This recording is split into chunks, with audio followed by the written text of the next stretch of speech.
and for our second evening with Father Hagen. You know, there were a lot of takeaways for me last night after listening to Father John, but one of them is how he spoke to the importance of developing relationships and forming community. And although it sounds like you've already done this, if you haven't yet, I thought we'd start by having you greet the people around you and introduce yourself to anyone that you might not know or who might not know you. So take a moment to do that.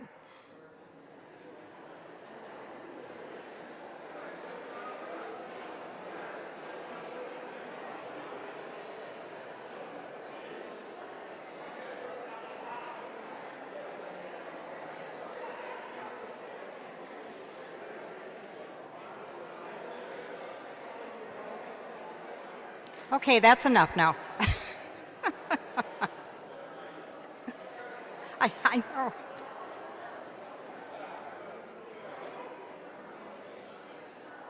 I knew once you started it'd be hard to shut you down. But okay.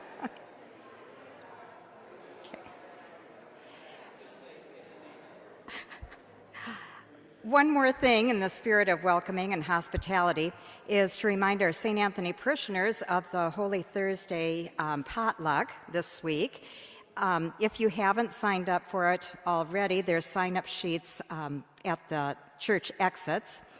And if you are not a St. Anthony parishioner, I would like to invite you to our Holy Thursday potluck this Thursday. We just need people to sign up because we're providing the chicken and want to be sure that we have enough for everybody. So I hope to see a lot of you this Thursday, and before that, though, we have a good evening ahead of us. So, Father John. Thank you.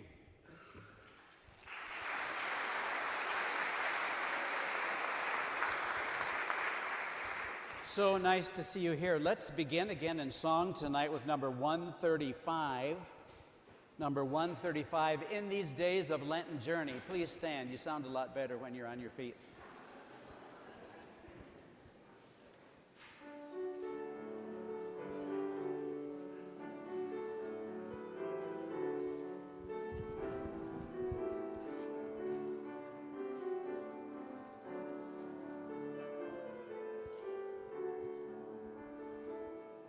In these days of Lenten journey, we have seen and we have heard the call to sow justice in the lives of those we serve.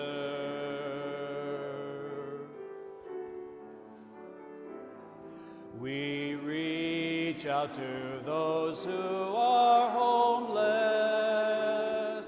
to those who live without war. In the coolness of evening, we'll shelter their dreams. We will clothe them in mercy and peace.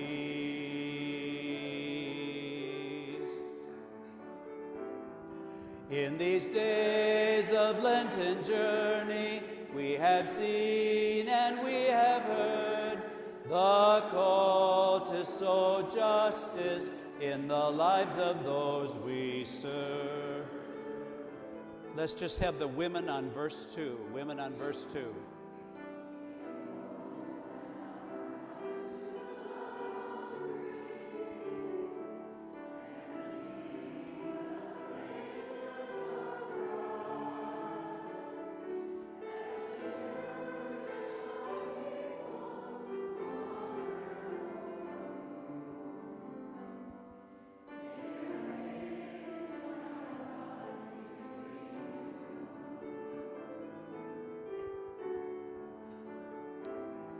In these days of Lenten journey, we have seen and we have heard the call to sow justice in the lives of those we serve.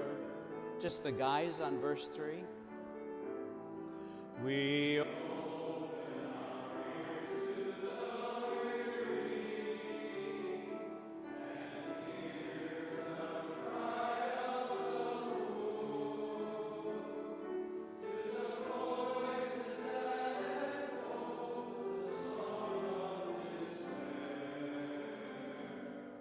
we will show our compassion and care. In these days of Lenten journey, we have seen and we have heard the call to sow justice in the lives of those we serve. And all of us together, we call on the Spirit of justice and pray for righteousness' sake. We will sing for the freedom of all the oppressed. We will loosen the bonds of distress.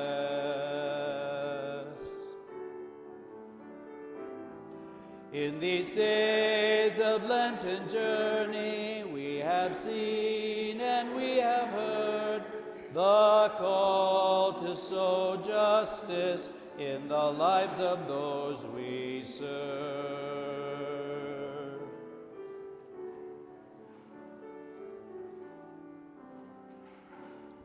The opening prayer of Good Friday. O God, who by the passion of Christ your Son, our Lord, abolished the death inherited from ancient sin by every succeeding generation, grant that just as being conformed to him, we have borne by the law of nature the image of the one on earth, so that the sanctification of grace may bear the image of the one of heaven. We ask this through Christ our Lord. Amen. Have a seat. So just by a little bit of way of review, I know you were taking notes, but just by a little way of review, to remind us what we did yesterday. So we talked everything I was trying to connect through the ideas of transformation and relationship. So transformation is change. Remember, we don't like change. And relationship, you should get that. That's us being with each other. It's how we are with each other. And so that became kind of the way that we wanted to look through these things. And the reason that we got together on these nights then was to say, how does all this stuff we do, particularly Holy Week, how do we apply that to our daily lives? And more importantly, how does it become a source of transformation for us? With Eucharist, every time we celebrate Eucharist as being a source of transformation, okay? And so I gave examples of people who were not very transformed by the time they left church. And so we talked a little bit about that. And then to remind ourselves that there's two ways of looking at Scripture, and one is that we look at it as a historical event. So we can look at Jesus' passion and say, oh, wasn't that great? Jesus did that. I'm really glad he did, and isn't that wonderful? But it doesn't require anything of me, okay? And so I said, if we're doing that, then we're really missing what this is about, because Christ didn't come, remember, to establish a new religion. He came to give us a new life. And so it's about transforming us. It's about changing us. And so that's really what we look at. And then, of course, Eucharist then becomes the center part of that. And we talked about that as at Eucharist, Jesus was the meal, the guest, the servant, okay? And he also was the one who was doing the inviting, the host. And so you and I then are called to do those same things. So we are to be hosts. We're to gather. That's the relationship part, bring us together. We're servant at table, so it's not just about me and Jesus. And then it's about the idea about sacrifice. We are broken open for others. And so all of these become ways. So when the presider says at the end of Mass, go forth and glorify the Lord with your lives, it's how you and I are living, okay? So that's kind of where we left off. And the last jumping off point then, as we talked about, was the idea about real presence. And I said that there are times that we can emphasize the real presence, the sacramental real presence of Jesus in the tabernacle, and forget about everybody else. And that's a misnomer, huh? So we have the presence of Christ in the tabernacle, we have the presence of Christ in the assembly and in the Word. And so, okay, so you remembered all that, didn't you? Of course, thank you. A+. So, tonight we want to start with Good Friday. So I want to ask you not to raise your hand, but what are your crucifixions? What are your passion? And remember, though I said last night that passion is not, as we look at it, and I think, didn't we say, Mary Beth, that was Rolheiser who said that? Yeah, Rolheiser who said that passion is not what you're doing, it's about what's being done to you. So I want you to think for a few moments about situations in your lives that you had no control over.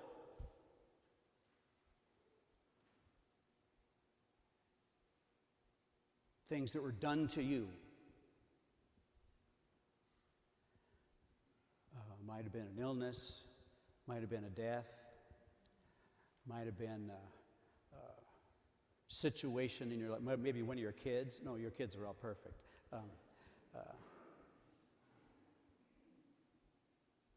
Your passion. I think we like to run from those. They're painful. They're painful. And our usual response is to flee, okay? But they are sources of transformation, but I want to be really clear that at least maybe my faith is too weak, but I'm not one of those people who says, well, you know, God gave me this, so, and the thing you hear at wakes all the time, I could smack people, God will never give you more than you can handle. I can't say that. Because I wouldn't be in this business if I thought God visited some of the things that happen to people in their lives. If I thought, and maybe that's my lack of faith, and I'm certainly willing to own that. I remember when I was in college, one of the apostolic jobs I had is I was a chaplain for a semester on an OB gynecology ward. Boy, was that interesting.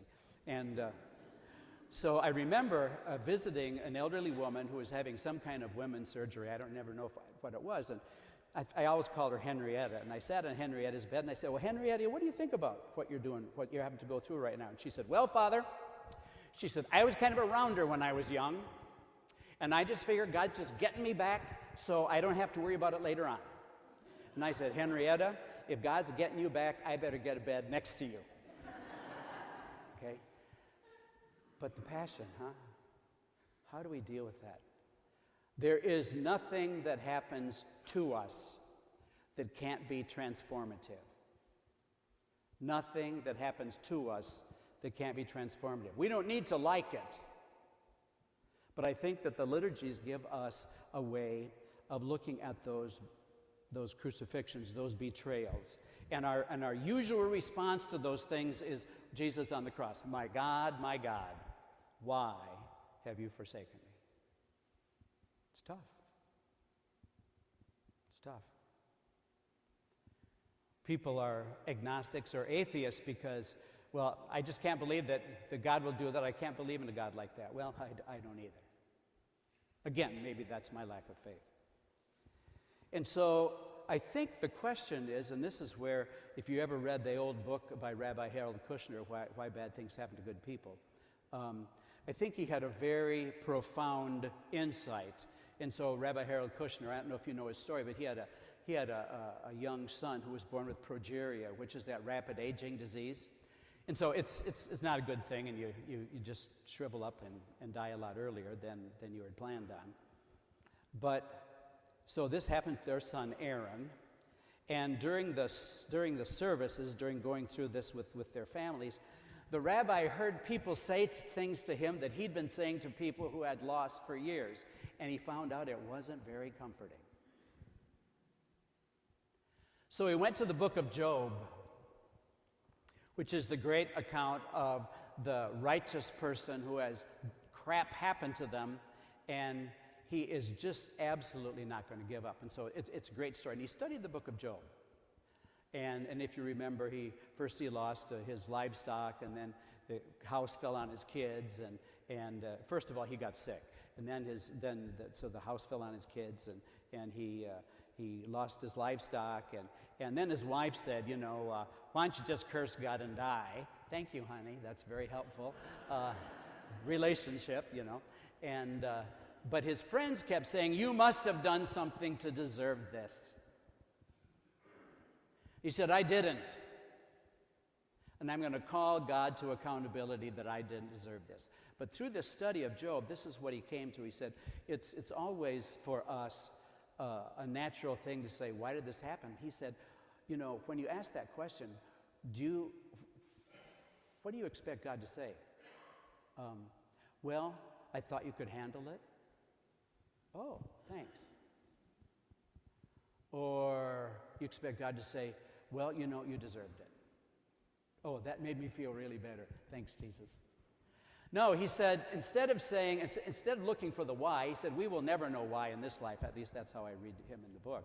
But he says, our posture needs to be, all right, Lord, now that this has happened in my life, how are you going to help me?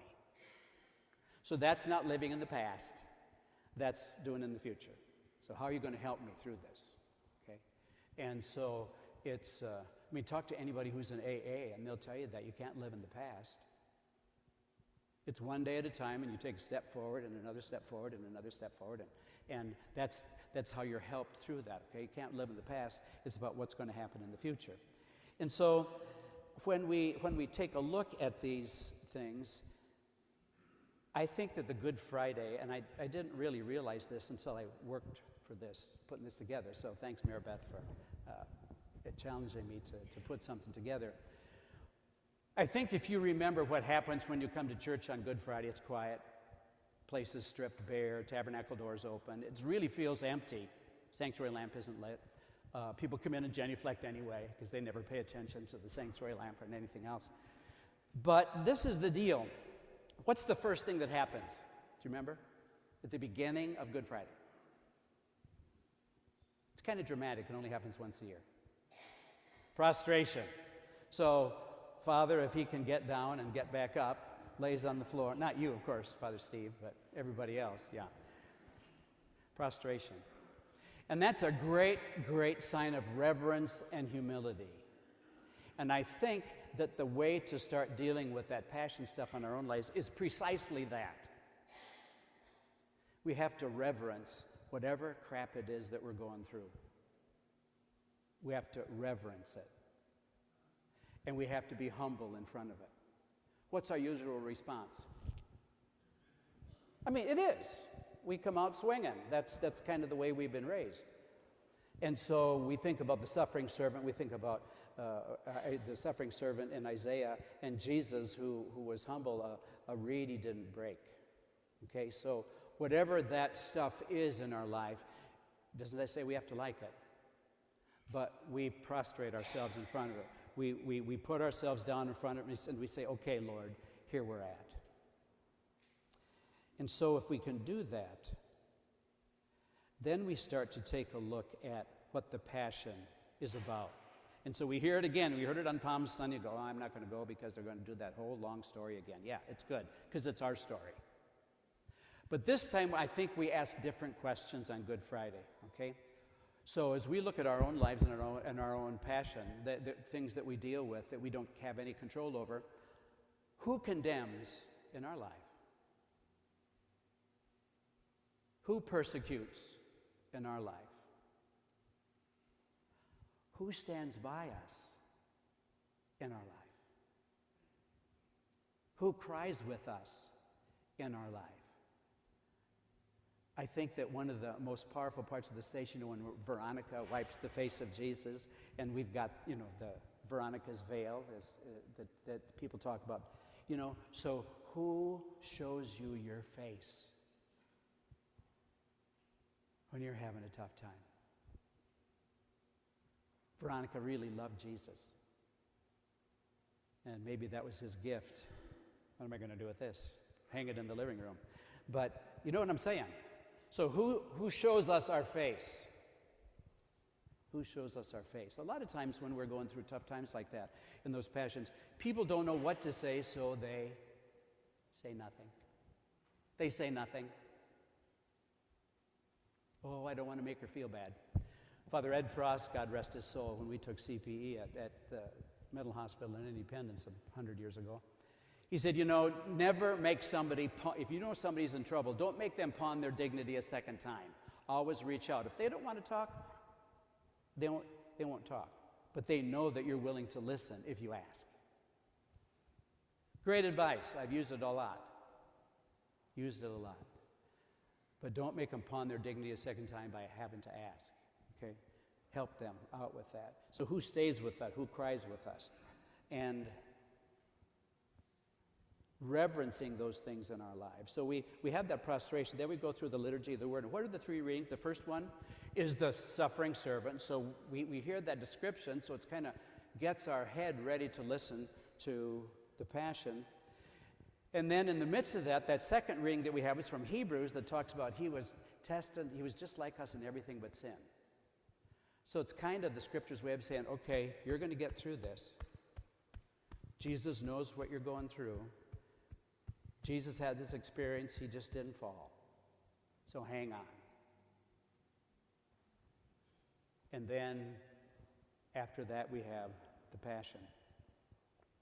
And so when we look at that, to say how do we enter into this, how do we use Good Friday, I think the first thing is this.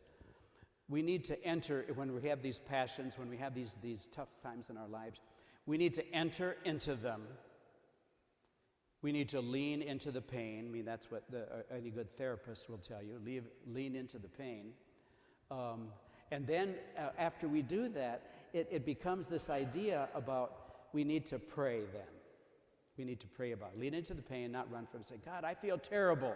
I'm mad as hell about this. I'm angry. I'm depressed. I'm whatever it is. And then we take that to God in prayer. And one of the great things about prayer is sometimes we think we know what we're mad about. Sometimes we think we know what we're sad about. But if we take it to prayer, we just take the raw things to prayer and say, God, I'm mad. And God says, yeah, I noticed. So tell me about it. And so we pour ourselves out to God in prayer. And many times what happens is we find out that what we think we were mad about or what we think we are hurt about wasn't really not the issue. It was something else. And many times, several people have said with books that I've read, if you scratch any really strong emotion under the surface, what's underneath is really fear. I'm afraid. I'm afraid. And most of the time that fear comes from not knowing what's going to happen. We like to think we're in control. Anybody not like to be in control in here? We're raised to be responsible people who can handle things. You know, the Marlboro Man, I cut my leg off with a chainsaw, but I'm going to be okay, you know? Yeah. So we don't acknowledge it, we don't lean into it, and so it's taken those raw feelings to prayer and say, all right, I need that. And that's what happens right after this, right after the Passion reading. And we have a little bit of time to reflect on that, and we go right into the solemn intercessions that the church has. Those that, you know, remember, let us kneel, let us stand, was trying to wake you up because you have been sleeping during the Passion that you were standing so long, and so we're doing, let us kneel, let us stand. No, but it's to get our attention about how important, and if you pay attention to those solemn intercessions, they cover the whole gamut. We even pray for people who don't believe in God. We just cover the whole shooting match. Okay, so we pray. And then the thing that happens then is we ritualize. And this is something that we do well at church, but I would encourage you to figure out some ways to do in your own lives. And so what happens after the Passion and the solemn intercessions? What's the center thing that we do during Good Friday? Venerate the cross, okay? So that's a pretty important kind of a ritual thing. You got a big cross and everybody comes up, and it's really moving for me to watch little kids come up because mom and dad are kneeling down and kissing the cross or touching, you know. But somehow, on some visceral level, they know that this is something serious. And it's interesting, I've read that in former times, and still sometimes in monastic communities, on Ash Wednesday, when the community comes together to receive ashes, they come barefoot. And some communities do that for veneration of the cross too. It's a sign of slipping off your shoes and I'm not suggesting that you surprise your local parish and say, just a minute, but I'm saying think about what that means, that they approach barefoot to do that. And so we ritualize that. So what are ways that you can ritualize in your own lives those passions? For example, many times I suggest to people who are dealing with grief, go out to the cemetery, have a talk. Or somebody who had a loss in their life and, they never apologized. How many times it wakes to say, well, I woulda, shoulda, coulda, I was going to visit her, I was going to tell him this, and never did. Okay, write the letter, go out to the cemetery and sit down and read it. It's a very healthy way to ritualize that. Probably the hardest thing for us is to be able to name what it is that we're feeling. We don't have very good language, How are you today? Okay. Okay is not a feeling. I'm all right. All right is not a feeling. Mad, sad, depressed, dejected. I'm kind of melancholy. I realized that about my mom, how Irish she was in her later years. She was melancholy. She wasn't depressed, but she was melancholy. She felt things on a deeper level. Okay? That's okay. We just need to be able to acknowledge that in ourselves and then to be able to do it. And I think that Good Friday helps us that because we all experience Good Fridays. To the extent that Jesus did, no.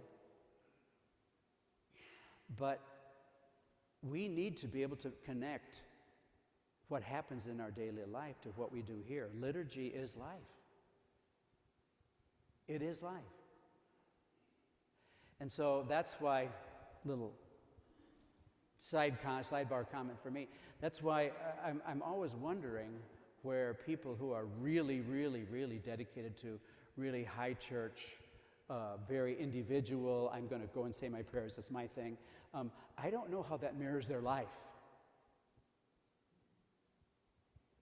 When I'm at church and there's all kinds of screaming kids, if you're at church, if you don't hear dying, your church is dying. If you don't hear crying. That mirrors the chaos of life. Doesn't mean that we can't ever have quiet times, but how does what we do as a gathered community of faith mirror what happens in my personal life? I think somehow it has to. So we ritualize that. And then the next thing that happens, of course, after veneration of the cross is we have communion. Not a mass, but we have communion. Very simple, very spare. They bring the Blessed Sacrament to the altar with just a bare altar, put a corporal out, a couple candles, and we have communion. But that communion is really important because after we have gone through this process, and this happens in our personal lives as well, we have a need to commune. We need to be around people. And so for us, communion is obviously communion with God, but co-equally, it's communion with each other. I don't know how you can commune with God and strong-arm everybody else. And if you try to commune with everybody else and you don't commune with God, you burn out. They have to be together. They have to be together. So we need that.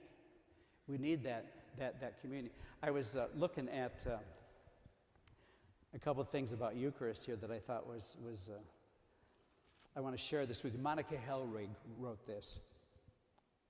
Because Eucharist is first and foremost the celebration of the divine hospitality made present to us in the person of Jesus. You ever thought about Mass as divine hospitality?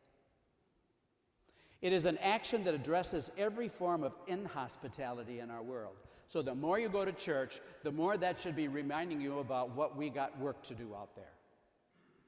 The inhospitality of the world. Confronting it with the image of what it might be and ought to be. That's why we got to go to church, so we don't lose hope. Jesus, as the outreach of the divine hospitality, is not only primary hospitality of creation, but the further redemptive hospitality of healing grace. It should change us. We don't have to do the work. Father, I got to work in this. No, you don't got to work in this. You need to get out of the way so that God can do it in you. Okay, that healing grace. At its simplest level of sharing food, the Eucharist signals that in God's world there is room for all. We get so much into slicing and dicing about who can and who can't. We are therefore challenged to solve the problems of the world by sharing, not by eliminating people and not by killing. Does that sound like something that we could pay attention to nowadays? At its higher level of symbolism, pointing to the Paschal mystery, passion, death, and resurrection, as foreshadowed by the Exodus, the Eucharist bids us to share in celebrating the liberation of the poor, the oppressed, and the marginalized or excluded, because these are in a special way people of God. So if that's not rumbling around in us, I always say to myself, if nothing we ever hear in Scripture makes us uncomfortable, then either it's not being preached or we're not paying attention. It's just it. If you never left church and say, well, I don't know if I buy that. That's great. Don't. Wrestle with it. Wrestle with it. But that's why we need the Eucharist. In fact, this other little quote that I found, the nourishing quality of the Eucharist, freely offered to anyone who's famished, has always been a central metaphor for me. I don't partake because I'm a good Catholic, holy, pious, and sleek. I partake because I'm a bad Catholic, riddled by doubt and anxiety and anger, fainting from severe hypoglycemia of the soul. I need food. Isn't that great? But how do I know that a lot of people don't feel that way? Look what happened during COVID. I am not wearing a mask, so I'm not going to church. Eucharist meant nothing. It was the most depressing time of my priesthood ever. Didn't mean anything. I'm not going to do that, so I'm not going to go. You don't get it, do you? You just don't get it, do you? People crawl on their knees in other parts of the world to receive the Eucharist. I am not going to do that. Okay. Tell Jesus that on Judgment Day. I didn't receive Eucharist because I didn't want to wear a mask.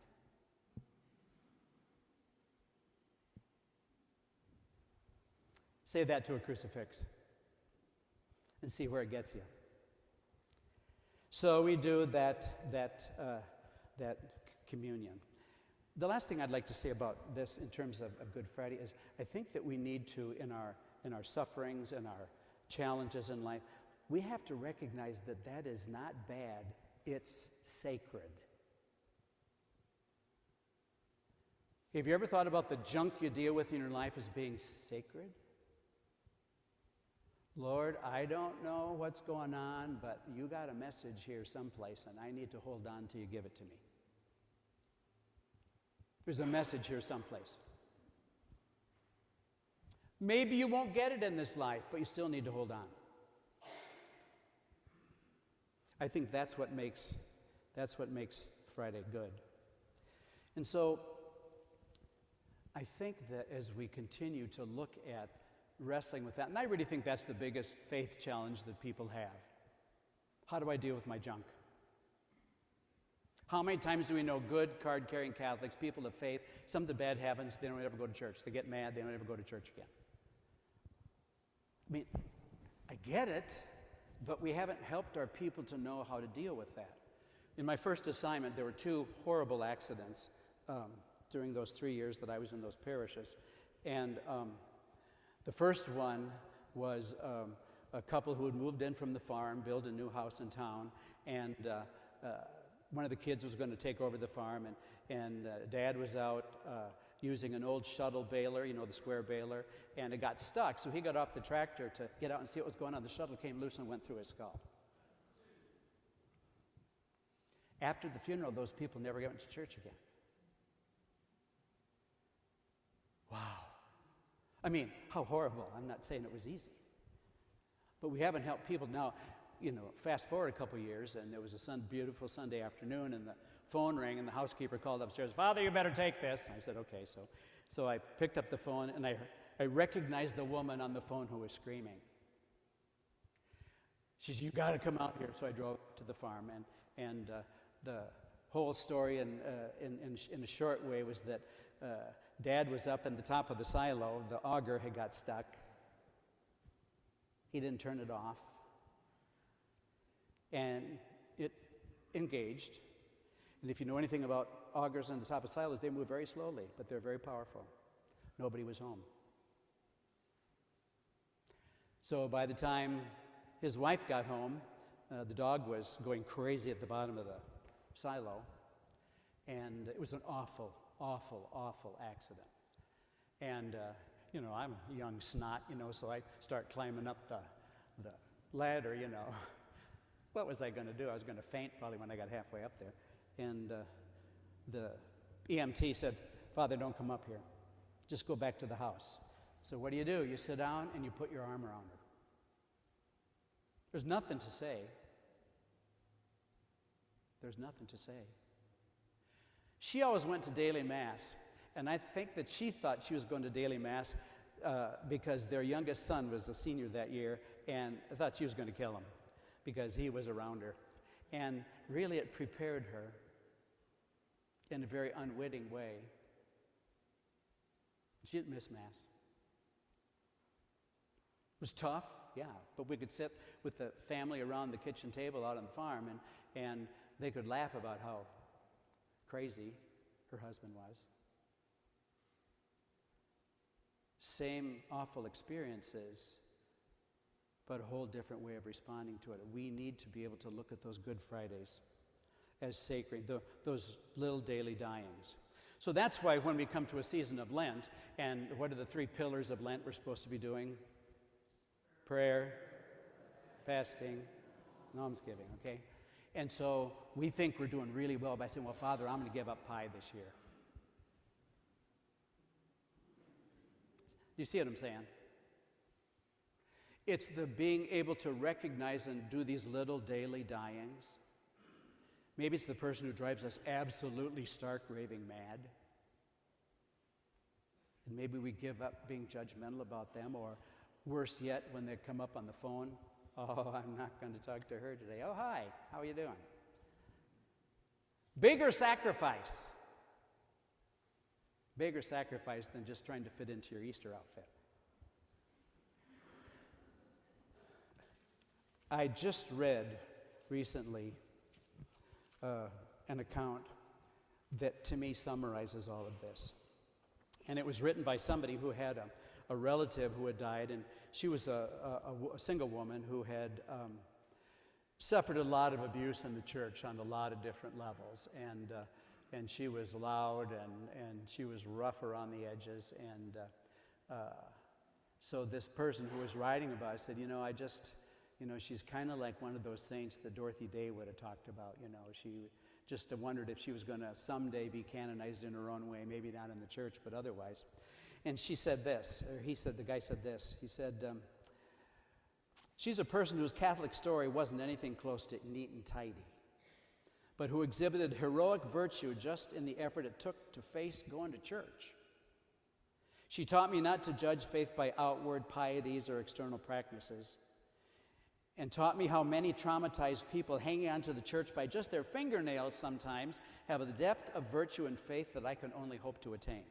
So, this is where it gets interesting.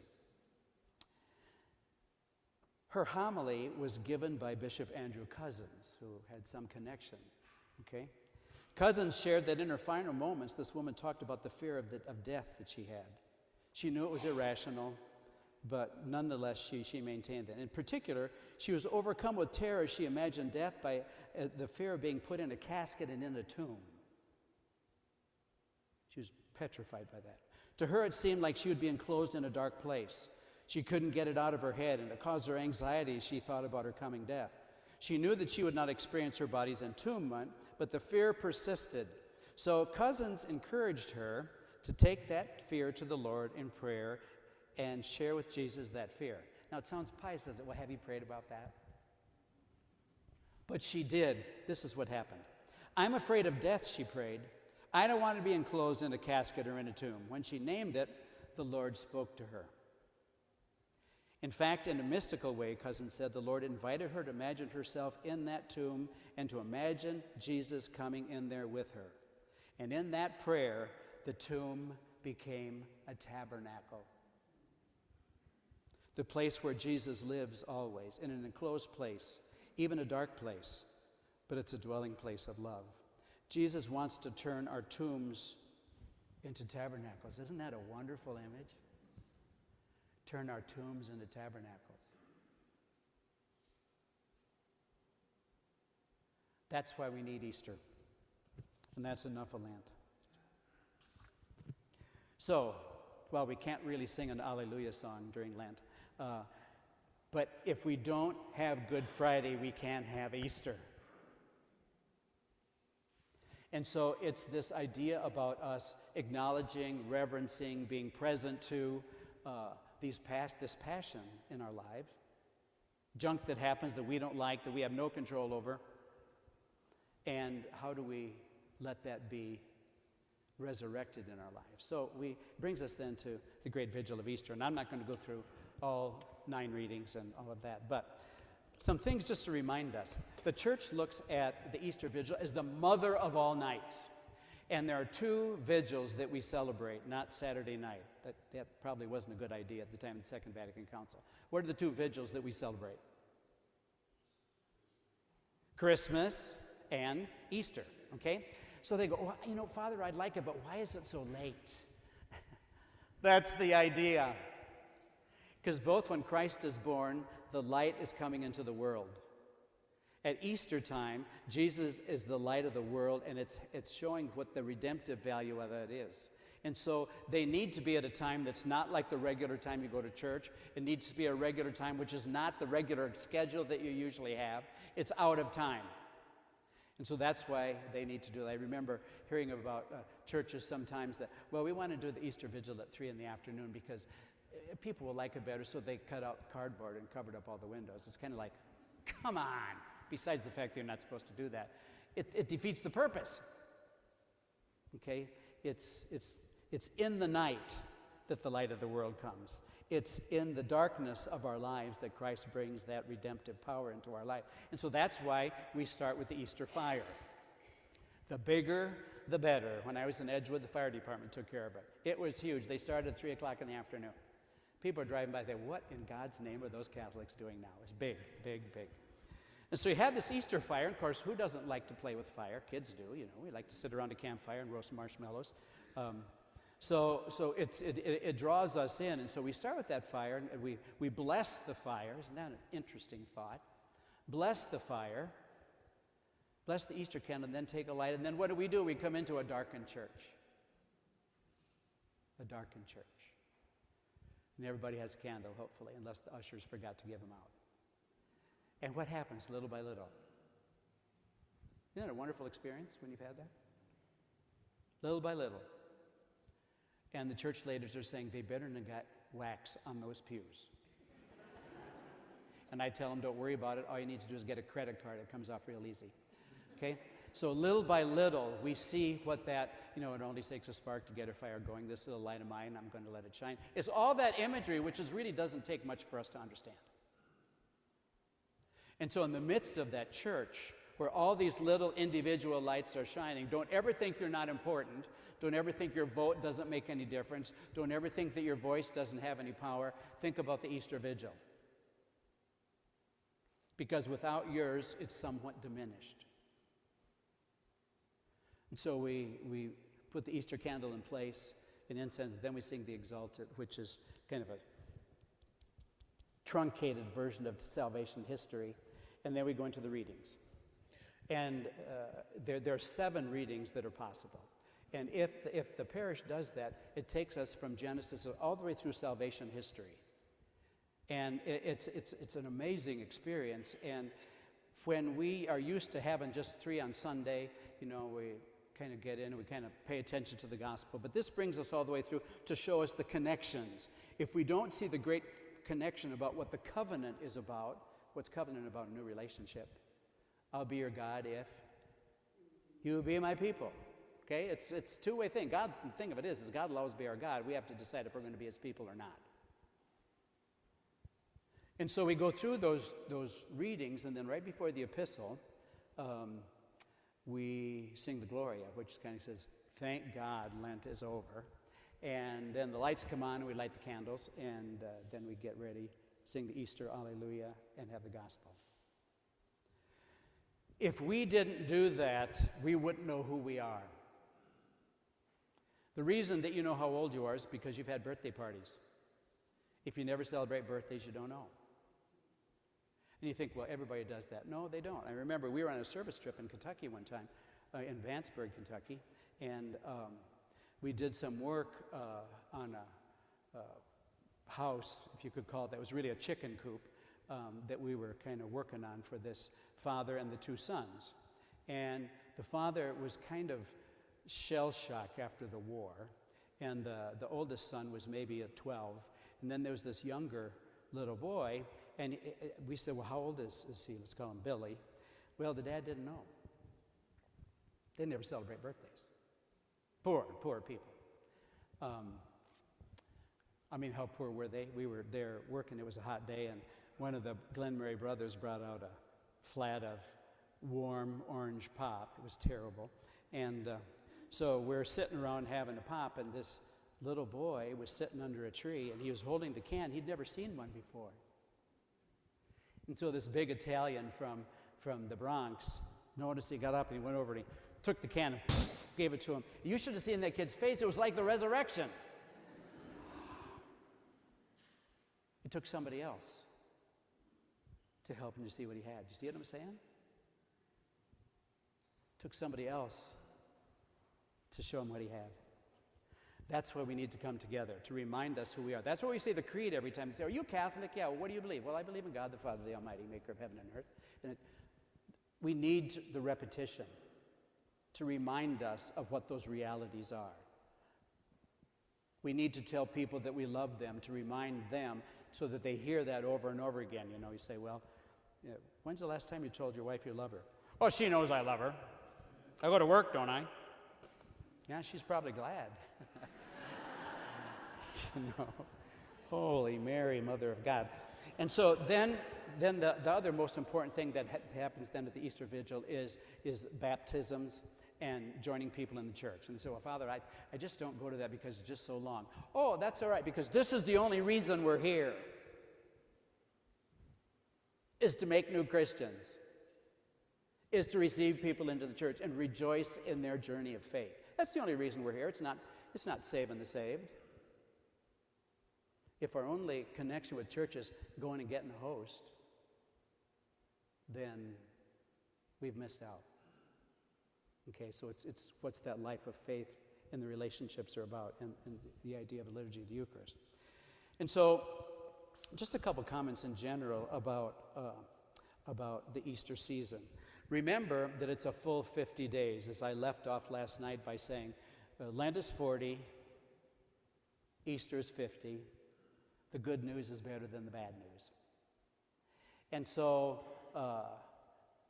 is Pope John Paul who said, we are an Easter people, and Alleluia is our song. It's a nice thing to put on a sign. It's a nice little bumper sticker. But what does it mean to be an Easter person, even after those 50 days are done? I think that primarily it's being a person of hope, and God knows that's what we need the most right now in our world. So if we look just like everybody else, if we're just as cranky and divisive and negative and, oh, I don't know what's going to go on, and, you know, it's just terrible, then what good is your faith? We have to be people of hope. Do we believe that God's going to triumph in this or not? And if we do, how do we live that? How do we live that? How do we have those kinds of... And so part of that is, again, to me, the relationships. It's how we are with each other. And yes, that's a lifelong process, but we do it a day at a time. I remember when I was on sabbatical in St. Louis, and I went to fulfill a prescription for my high blood pressure medicine, and it was in a really tough part of town. And so I was in this Walgreens, and there are some really interesting people in there. And I was waiting in the queue line, and there's this African-American woman who was the cashier, and she was the most peaceful, personified face I'd ever seen. So there was a couple of people in front of me, and he was pretty scraggly looking, and he was giving her hell because she didn't have the right kind of cigarettes for him.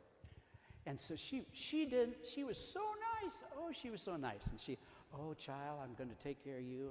And so anyway, when I got up there, I said, oh, you are wonderful. I said, you have so much peace. She said, I tell you why. She pointed down next to her purse, and there was a Bible that looked like it had been through the Third World War. She said, that's where my peace comes from.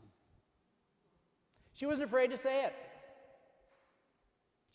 She said, honey, that's where my peace comes from. Well, there's a great witness value in just a 3-minute conversation. And so being an Easter people is being attentive to those passions and crucifixions, all those things around you, and saying, how am I making this better or not? Okay? And so in our liturgical prayer, so we have a 3-year cycle of readings, and as I mentioned last night, every year we should be getting something different out of it. I know that I do, and you probably do too if you're paying attention. You know, I never thought about that, or I never heard that before, you know? So it's a way of being in tune because it's where our transformation takes place. Dietrich Bonhoeffer said, when we pray, this is not some religious act that makes a Christian what he or she is, but participating in the suffering of God in the life of the world. That's what makes us a Christian. Nobody likes to stay around the tough stuff. You know, have you ever been with somebody who's just having a really terrible time in their life and you don't know what to say, so you just don't talk to them as much anymore? You know? I remember doing spiritual direction with a woman years ago, and she was really in a dark place. And I mean, I would, in my office before she came, and say, God, you got to help me because I don't know what to say to her. And God basically said, just shut up. And but she was really struggling with some dark stuff, and didn't really, we didn't know what it was, but it was there. So it got so bad that one time she called me in the middle of the night, and she said, why don't you just tell me not to come anymore? I said, no, I won't do that. Well, finally, the light broke. I don't know what it was. I don't have to know what it was, but she didn't do it alone. She never gave up, and I didn't give up. Doesn't make me wonderful, but when we kind of focus on what we should be doing, that's what gets us in trouble. We don't have to. We just say, all right, God, they're yours. Do something with them because I'm not feeling very competent right now. That's all we have to do. That's all we have to do. So it's always about our own metanoia, our own change of heart, that own transformation. As I said in the line by Godfrey Diekman last night, who says to us, what good is it if the bread and wine are changed at Mass and we are not? And so I think that's something we need to, it's one of those things you could write on a piece of paper and put it on the fridge, just to remind yourself, you know? Because a lot of times, if you remember, one of the first things that I said last night was we get too caught up in the details and not the direction. And so a lot of times in our religious lives, we get so focused on the religious act of where things are, instead of looking at what the whole thing is. What the whole thing is. Okay? So if you go, God bless you. If you go to, sometimes people come into the confessional and they say, well, Father, you know, really, I'm pretty good. Great. Get out. Make room for somebody who's not. You know, I don't say that, but I think that. You know, so it's about what's the basic thing. That's why I said if we're just looking for particular things that we've done that are wrong, you may or may not find things. You whip through the top 10 commandments and say, well, I haven't killed anybody this week and I haven't coveted my neighbor's car, so I'm good. But if it's saying, I'm noticing this in myself and I'm not happy about it, help me with this. Yeah, that's what this is about. So if we get into and it happens to us from time to time, we have dry periods in our life, and if we come to church and it's the same old, don't throw the baby out with the bathwater. You know, it's kind of like I sometimes say at wedding homilies, you know, about what a great image marriage is, you know, and you wake up in the morning and you look at your spouse and you say, oh, God. And some days you wake up at your spouse and you go, oh, God. It's the same person, okay? You who are married know what I'm talking about. I picked this up from married couples. But it's the same way in our own lives. It's not going to be a religious high. We couldn't stand Easter all the time. We can't sustain that. Really live most of our lives, not in Lent, hopefully, but in ordinary times. Has its ups and downs. There's times that we feel closer to God and times that we don't. Times that we feel kind of empowered and full of the Spirit, and times that we really feel like we're puny spiritual people. God knows that. God knows that, and it's okay. It's okay. So that's why every day for us then becomes a new invitation. And that's why, for example, it's always great to kind of do an examination of conscience at the end of the day, and not so much about, this wasn't really attractive. You tell your kids to kneel down, think about all the things you did wrong today, and then go to bed and have a nice sleep. But I think there's an Ignatian way of doing this, which is really helpful, is at the end of the day, just review the day a little bit. In fact, one of the teachers we had at Creighton said, imagine that you're sitting at a train station and the day goes by like boxcars, real slow, pulling out of the station. And so you look at the day and you think about, you got a phone call from somebody, you had a great conversation, thank you, Jesus. And then you met somebody in the hallway at work that you really don't like, you got a little vexed with it, I'm sorry, I didn't do a very good job in that. You go through the day, and if it's a good thing, you say thank you, and if it's not such a good thing, you say, I need your help on that. And then at the end of that, you say, all right, Lord, tomorrow help me in these areas that were tough. It only takes a couple minutes. You don't have to, now at 9 o'clock I did this, and at 9:15 I did this, and at 9:25 I did this. No, it's just kind of what's the general direction of the day? You say, did you have a good day today? Yeah. What was good about it? Well, okay. And if there's some things that you'd like to improve, Lord, I just recognize tomorrow I need help in those areas. And that's a good place to start the next day. Not to be an admirer, but a disciple.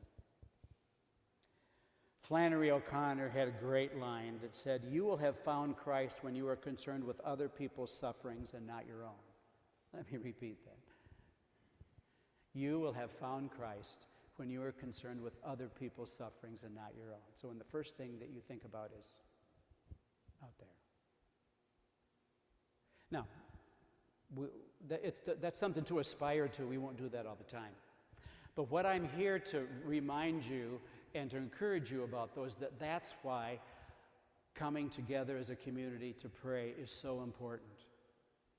We cannot do it on our own. We cannot do it on our own. And so that's why coming together, and we need the scriptures to kind of give us a hit in the chops every once in a while to remind us about what's going on and to guide us and to form us. It's not about, I have my opinions, and I hope Jesus thinks the way I do. We read something recently, it was printed someplace that said, be careful if you start to think that God hates the same people you do. Oh, yeah, probably not. Probably not. Probably not.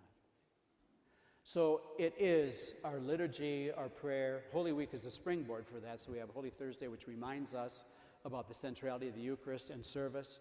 Good Friday, as we take a look at that passiveness that happens in our lives, the things that happen to us, the little crucifixions, the sufferings, the deaths that we deal with, but the redemptions that happen. Don't forget that those little victories, we call them, happen every day if we're paying attention.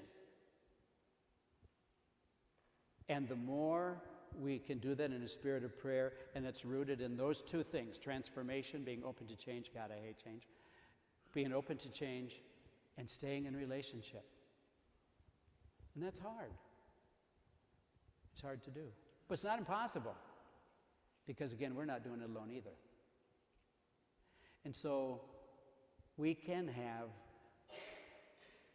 our tombs turned into tabernacles. It's a great image. It's a great image. The prayer that I had on my ordination card I want to close with tonight. You're familiar with it. It was Thomas Merton's prayer of unknowing. My Lord God, I have no idea where I'm going. I do not see the road ahead of me. I cannot know for certain where it will end. Nor do I really know myself. And the fact that I think that I'm following your will does not mean that I'm actually doing so. But I believe that that desire to please you does in fact please you. And I hope that I have that desire in everything that I'm doing. I hope that I will never do anything apart from that desire. And I know that if I do this, you will lead me by the right road, though I may know nothing about it. Therefore, I will trust you always. Though I may seem to be lost and in the shadow of death, I will not fear, for you are ever with me, and you will never leave me to face my perils alone. Let's conclude with Were You There? Please stand.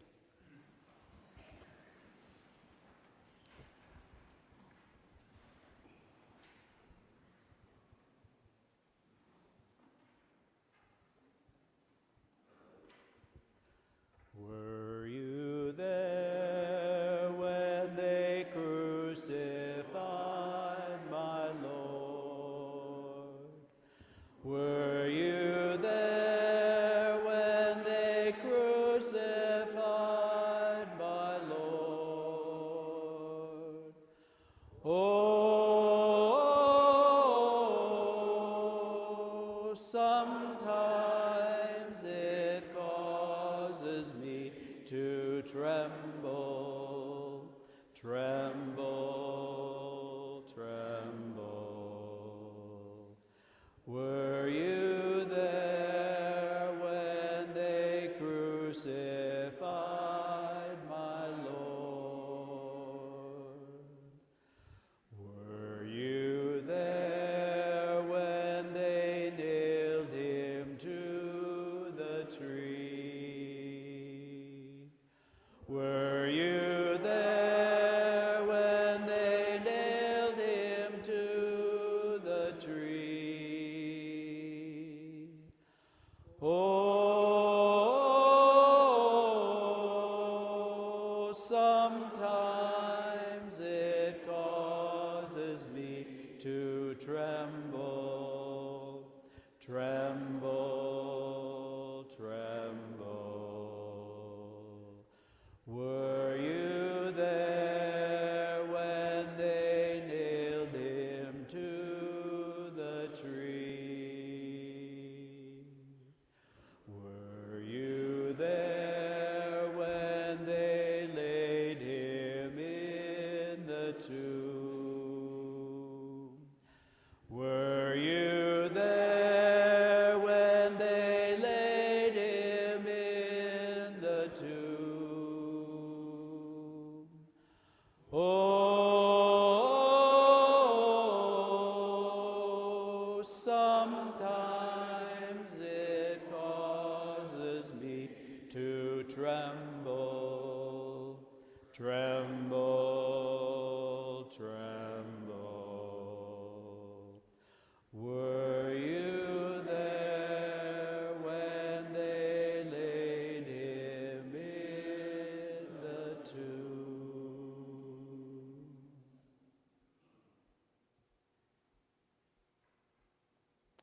Thank you ever so much. Have a blessed Easter.